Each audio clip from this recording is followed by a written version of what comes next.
ఈ నెల 12న నెల్లూరు జిల్లా బుచ్చిరెడ్డిపాలెంలోని శ్రీ కనకదుర్గమ్మ దేవస్థానం కమిటీ సభ్యుల ప్రమాణ స్వీకారం జరుగుతోందని జొన్నవాడ దేవస్థానం మాజీ చైర్మన్ పుట్టా లక్ష్మీ సుబ్రహ్మణ్యం తెలిపారు. ఈ సందర్భంగా ఆలయ ప్రాంగణంలో కమిటీ సభ్యులతో కలిసి సమావేశం నిర్వహించారు. జొన్నవాడ ఆలయ అభివృద్ధికి తోడ్పడిన దాతల సహకారంతోనే కనకదుర్గమ్మ ఆలయాన్ని అభివృద్ధి చేస్తామన్నారు. 13 సంవత్సరాల క్రితం కత్తుల రామరాజు గుడి నిర్మాణానికి శ్రీకారం చుట్టారన్నారు. ఇప్పటి వరకు వారి కుటుంబ సభ్యుల చేతుల మీదుగా గుడి కార్యనిర్వహణ జరిగిందన్నారు. ప్రమాణ స్వీకార కార్యక్రమానికి ఎంపీ వేమిరెడ్డి ప్రభాకర్ రెడ్డి, ఎమ్మెల్యే ప్రశాంత్ రెడ్డి తదితరులు హాజరవుతారని చెప్పారు. భక్తులకి ప్రమాణ స్వీకారోత్సవం 12వ తేదీ ఆదివారం జరుపుకుంటామని తెలియజేసేదానికి ఈరోజు మేము ఏర్పాటు చేసుకోవడం జరిగింది. ఈ కార్యక్రమానికి వ్యవస్థాపక అధ్యక్షులు కత్తులు చెంగలరాయుడు గారు, అలాగే వివిధ హోదాల్లో ఉన్నటువంటి మా ట్రస్ట్ బోర్డు సభ్యులందరూ మేము ఇక్కడ కూర్చొని ఈ కార్యక్రమాలు వివరాలు తెలియజేస్తున్నాము. నేను జొన్నవాడ దేవస్థానం పూర్తయిన పాట నా కార్యక్రమాలు నా పనుల్లో నేను ఉన్నాను.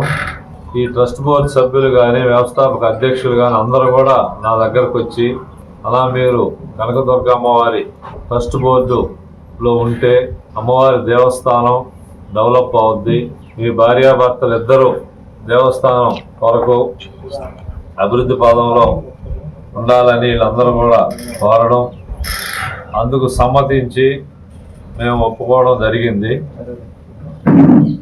మేమందరం కూడా కూర్చొని మాట్లాడుకొని ఇదేంటంటే రాష్ట్రంలోనే ఇంత పెద్ద కమిటీ ఎవరు చూస్తుండరు. ఈ కమిటీ ఉద్దేశం ఏంటంటే టౌన్లో అందరినీ కూడా కలుపుకుంటే అందరూ భాగస్వాములు అయితే దేవస్థానం అభివృద్ధి చెందేదానికి మన వంతు కృషి చేసేదానికి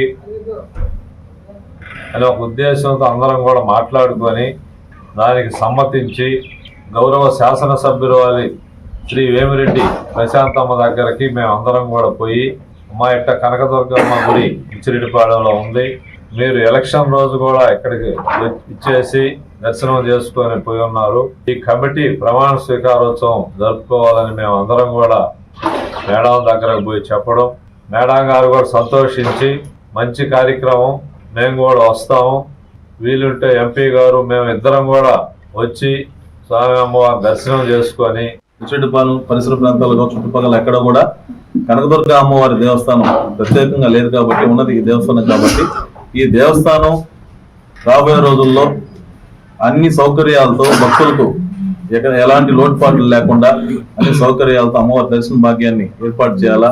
రాబోయే రోజుల్లో ఈ దేవస్థానాన్ని ప్రముఖ ఆధ్యాత్మిక క్షేత్రంగా తీర్చిదిద్దాలనే లక్ష్యంతో వారు గతంలో 13 సంవత్సరాల నుంచి ఎవరైతే ఇక్కడ పనిచేస్తున్నారో వాళ్ళందరినీ కలుపుకుంటూ మేమందరం కలిసి జొన్నవాడ దేవస్థానానికి 2 పర్యాయాలు చైర్మన్గా పనిచేశారు శ్రీ పుట్టా లక్ష్మీ సుబ్రహ్మణ్యం గారు. వారు అందరికీ సుపరిచితులే. వారు 2017 నుంచి అంటే ఈ సందర్భంగా ఈ కమిటీ ఏ లక్ష్యంతో ముందుకు పోవడానికి ఈ కమిటీ చేసామో చెప్పడం ఒక ఉద్దేశం. కాబట్టి పుట్టా లక్ష్మీ సుబ్రహ్మణ్యం గారు 2017 నుంచి 2019 వరకు ఒక పర్యాయం చైర్మన్గా ఉన్నప్పుడు ఆ దేవస్థానంలో మనకి ఎప్పటి నుంచి కూడా చుట్టుపక్కల ఉన్నటువంటి వివిధ రాష్ట్రాల నుంచి కూడా భక్తులు వచ్చి మహిళలను ఎదురు చేస్తున్న పరిస్థితుల్లో మహిళలను ఎదురు చేస్తుంటే వర్షాలు కావచ్చు అనేక ఇబ్బందులు పడుతున్న పరిస్థితుల్లో వారు దాతల సహకారంతో ఎన్నో వ్యయ ప్రయాసాలను వచ్చి 3 కోట్ల రూపాయలతో భారీ రేకుల షెడ్ నిర్మాణం చేపట్టడం కావచ్చు. అదేవిధంగా దేవస్థానం లోపల సువిశాలంగా మొత్తాన్ని నిర్మాణం చేపట్టి గ్రానైట్ ఫ్లోరింగ్ కావచ్చు, అదేవిధంగా సంవత్సరానికి ఒకసారి కోటి కుంకుమార్చన కావచ్చు, ఈ విధంగా చెప్పుకుంటూ పోతే స్త్రీలకు స్థానం గదులు కావచ్చు, మంచినీటి సౌకర్యం కావచ్చు, అన్ని విధాలా కూడా